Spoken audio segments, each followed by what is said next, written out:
That is the Workhorse Pits 1969. Not just anyone, but the very first one. And 25 minutes ago, it was heavily neglected. And in today's video, I'm going to show you how to get it back from neglected to looking like this. Would you just look at this thing? It's a disheveled mess. But don't worry, that's the reason that we use the coating that we do, so you can take this thing right back to brand spanking new. But as outstanding as this Workhorse Pits offset smoker is, nobody wants a smoker looking like this on their back porch. And for the purpose of making this video, we've parked it outside the shop. We've cooked on it a bunch. We've let Mother Nature have its way with this thing, so it's in rough shape. Now, even though it feels and looks like it's gotten away from me, it's amazing how steel can be so resilient. And the offset smoker can be made 100% restored and look brand new again. Carbon steel is going to rust, and that's about all there is to it. But we were really trying to nail the finish so it could maintain a nice look on the back porch. So before we get in the restoration project, we're going to go ahead and give you a backstory on how we got here to begin with the linseed oil. Back before we launched 6 years ago, we were really set on doing linseed oil, but we were a little skittish of offering that only because nobody had heard of it and never been in the market. So we offered an optional powder coating, which we found a really good vendor for cryogenics and powder coating down in Alpharetta, Georgia. But as we started to get those pits back, especially some of the test pits we held on to, we realized it wasn't hitting the mark that we were trying to achieve. A lot of people have asked me how we ended up with linseed coating. Well, it goes back to my childhood when my dad used to take linseed oil and he would cover machetes with it, and it kept them in great condition. So I figured if it did well for a machete, it would do great for an offset smoker, and it does. But I made this video for those who may not know where to turn for advice or information on how to restore or maintain your smoker. So today we're gonna clean the outside of the smoker and we're gonna recoat it. We're gonna clean the inside of the smoker. We're gonna clean the grates. We're gonna clean the thermometer and the thermometer stems, and we're gonna clean and restore the inside of the stack as well. So let's get going. So the first thing we're gonna do is remove the thermometers. We're gonna take those out and store them somewhere safe. We're gonna get back to them soon because we're going to be cleaning those up as well. And then we're going to go into the chamber and the firebox and take out our grates and store those somewhere because we plan on cleaning those up as well. So I'll start in the interior of the chamber. I'm going to use this 4-inch putty knife, and it's something you can find at just about every hardware store. And I'm going to scrape all the oils and barbecue goodness and the suet down to the very bottom of the chamber. Of course, I'm going to do a very good thorough job. All you're going to need to do is just scrape it down to the bottom. We'll collect it later. You want to make sure you're going to get over on the manifold side where the stack exits, and you want to clean all that up. Reach in there and try to get all that out. And then you're going to go over to the firebox side and the baffle side and make sure you get that wall cleaned up. And of course, you can do the door. Don't forget the inside of the door. And then you can also finish up by scraping the grate frames, so those will sit back down even.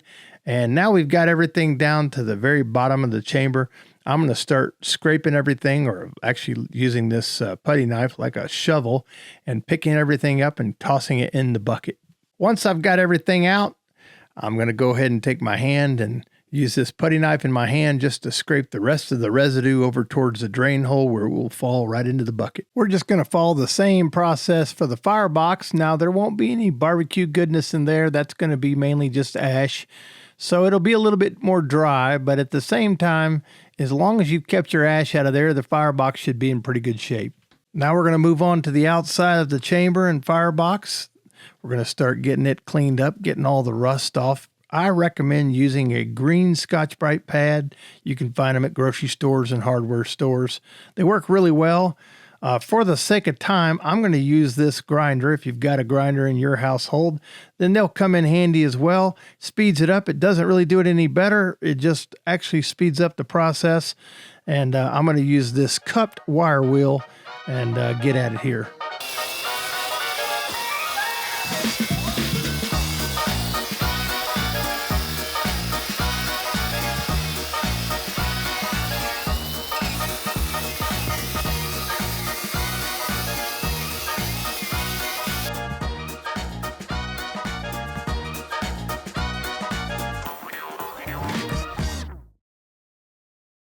Cleaning the thermometers is a breeze. We could overcomplicate it, but we're not going to do that today. I'll just tell you the easiest way to get the stem or shaft of the thermometer clean is just take the old SOS or Scotch-Brite pad we've been using today and wrap it around the shaft, and then just give it a couple twists and a couple repetitions of pulling and twisting. You'll have it clean in no time. So to clean the stack, I'm going to use a firebox scraper, and I'm going to use a roll of just regular tape. This is painter's tape. And then I'm going to take the painter's tape and just make me a little chimney sweep, so to speak, on the fly. Nothing big, just you can use a broomstick or whatever you got, but I'm gonna get the stack clean. This stack's gonna have some buildup of suet, and we're gonna take care of that.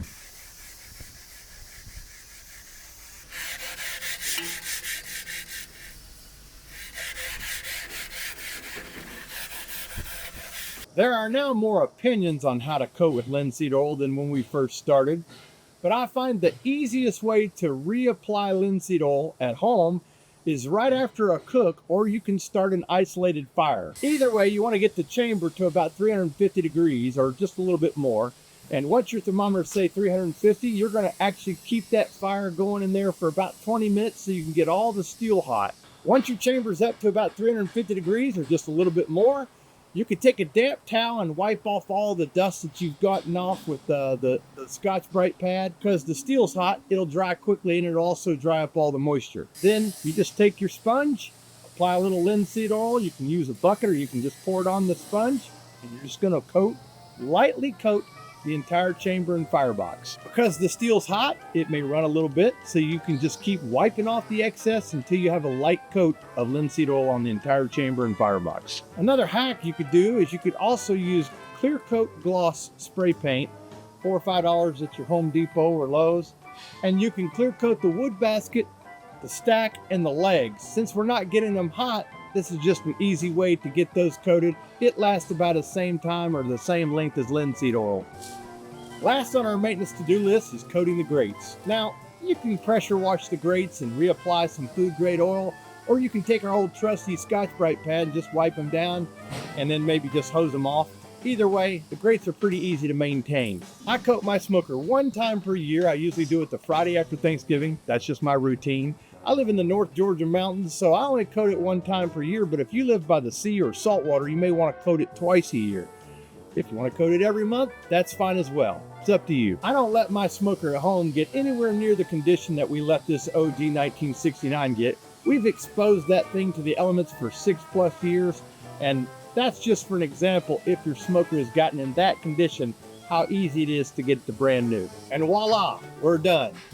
Now, this is a pretty intensive video. It's got a lot of information, but this is a really easy process, and you can do it pretty quick once you get the hang of it. There she is, back to brand spanking new, all nice and shiny. Now I'm ready to go cook. I hope this has been helpful for you, and I'll see you in the next video.